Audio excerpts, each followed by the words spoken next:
Hello and welcome to today's video. Today I'm going to try out something a little bit different. Rather than doing a straight up modeling video, I wanted to focus a bit more on the Blender community, and so I've got a few different segments where I'd like to just talk about what's going on in the Blender community and the 3D modeling community in general. So first up, breaking news, ZBrush Core Mini has gotten an update today. I've tried to watch the video where they announce the update and show all the new features. From the little trailer that they've got, it looks like there's some extra features for adding more detail to your models and stuff. It's hard to tell exactly what those features are. The main video that they've got, which is a live stream, just isn't really loading for me. I could get the first couple of minutes to load and then nothing else after that.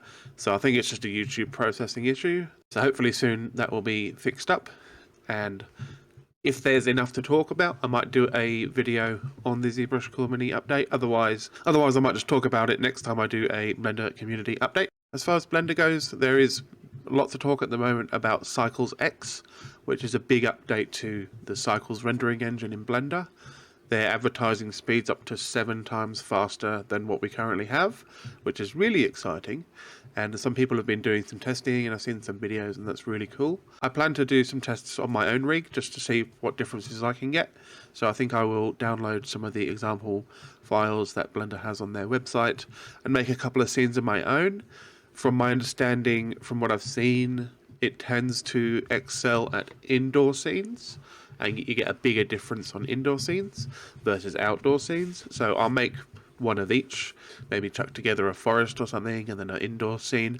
I'll just grab some models from various places and put them together and see how the old version of Cycles compares to the new version. As there is a build that you can currently download and get sort of a preview on Cycles X and how that's going to go. So look forward to that. The sun has just come out. So next up, I just wanted to show you a tutorial that I enjoyed this week that I found useful. This is how to optimize HDRIs in Blender, and it's a short 8-minute video. The main sort of tips that come from it are use of a tone match JPEG as the background image, and then using a lower resolution HDRI for the lighting. And it works quite well, and it's a very good way to maximize the use of your resources, especially if you're not using a super duper powerful system. And in the tutorial he does go through how to set that up so that it will work in your scene, and then you can get nice looking renders with fairly low requirements. I'll move my face out of the way. Yeah, so you can get fairly nice looking renders with lower requirements on things like your memory and stuff when it comes to rendering, which is nice.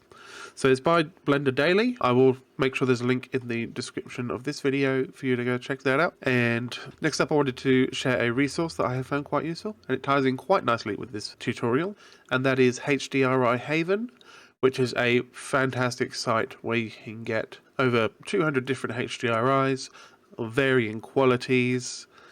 And it's regularly posting new ones based on, I think it's based on donations. And so there's a pretty decent, this is actually a really nice looking outdoor scene.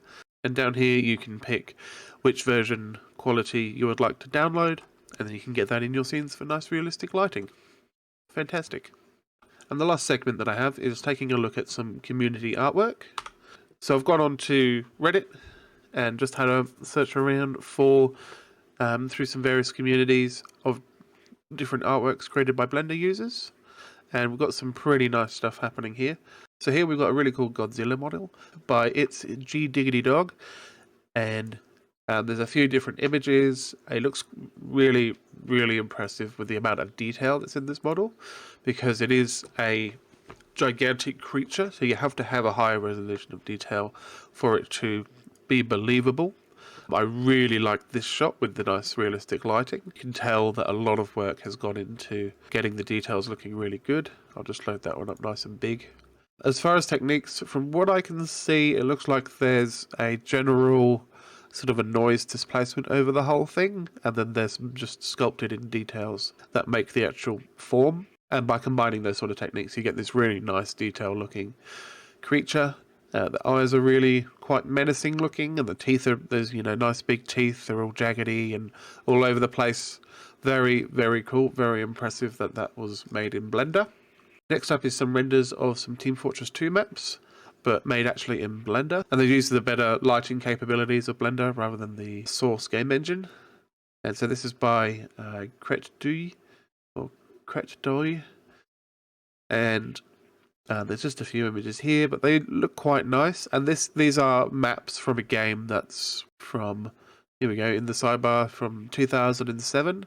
So the game is 14 years old.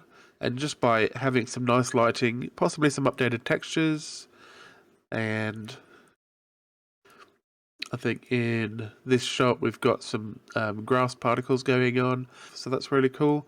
And just a few extra details like nice lighting, a nice realistic sky makes a huge difference on a scene. And that's a really good example of, you know, how you can actually use these sort of techniques to improve your renders.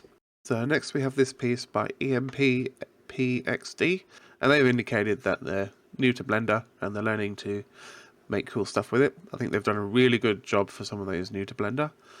The only criticism I really have is that the lighting could be brought up a bit brighter. Maybe just chuck on a HDRI, and that will just brighten up the lighting quite a bit and make things a bit more visible. I really like what they've done with the ground. Yeah, I'm not sure how they made it, but it's a really cool effect. And the slime looks quite good, nice and transparent and shiny and reflective of the world around it. It looks very on model, and yeah, I don't have any criticisms for that. Just brighten up the scene a bit so you can see things a bit better. Also looks like there's no shadows, although there might be one here. It's kind of hard to tell because the lighting is so dark. Next we have this character made by John10v10. It's a very cute female character. They say it's from SMG4, which I'm not too sure what it is. I think it's an anime thing.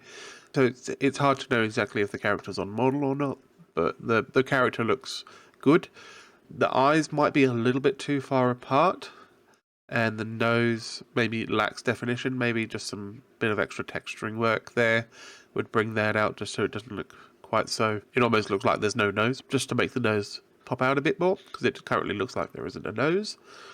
And most of the model looks quite smooth and higher poly. Just the goggles look very low poly, and maybe the top of this headband as well. So maybe that's a couple of areas that could use a little bit of work. Otherwise, a cool character. Next, we have this realistic Tyranitar from Kuale325. And if you've seen any of the streams that I did earlier in the year, you'll know that I can't resist a good Pokemon. I really like this take on Tyranitar. This very lizardy, very primordial kind of look. The only thing I would say is that the shininess of the texture and maybe something to do with the lighting is making it look like it's a clay model, which, might be what you're aiming for. If it is, then well done, top notch, you've done it. Looks like a clay model that's been painted and then put into like a furnace, and it's got like a gloss over the top of that. But otherwise, really, really cool model. I like the details. I like all the extra spikes and stuff that are there. And he looks quite weighty and quite grounded. So yeah, really, really, really cool. Next up, we've got an artwork. Nope. Next up, we've got not really an artwork, but actually more of a technique by MSTX.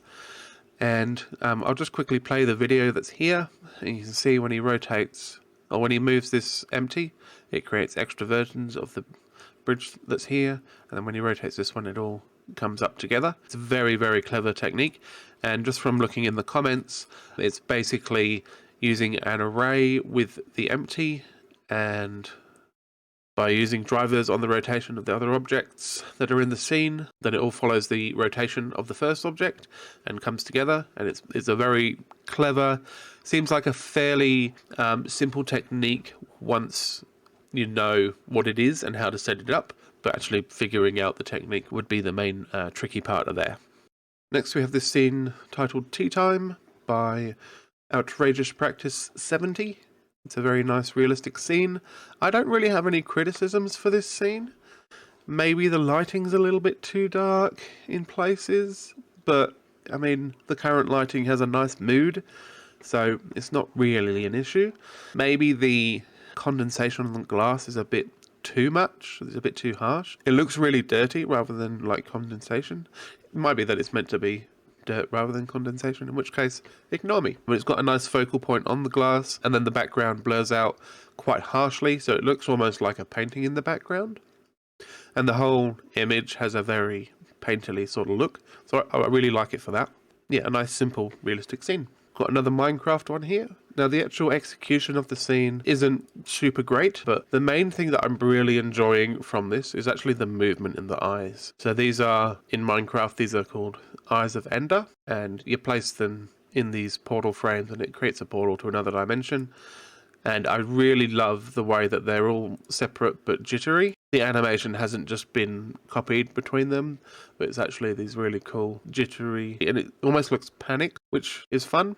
And the top of the portal frames look a bit weird, but you know, the bit that I really do like is the eye movement, and I just think that's fantastic. Now, last but definitely not least is this model of Bryan Cranston as Walter White by Simon Lansky. He's got a bunch of awards and stuff for this post because it is really good. I would say that the model is sitting...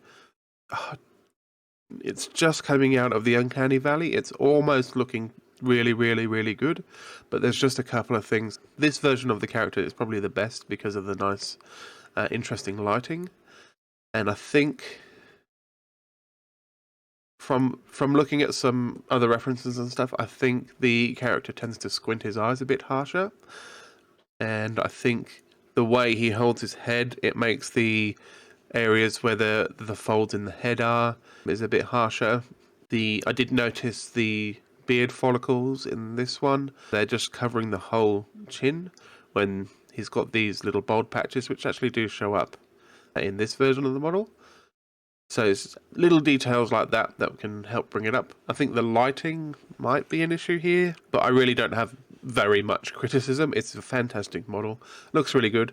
Much better than any attempt I've made at making a realistic portrait.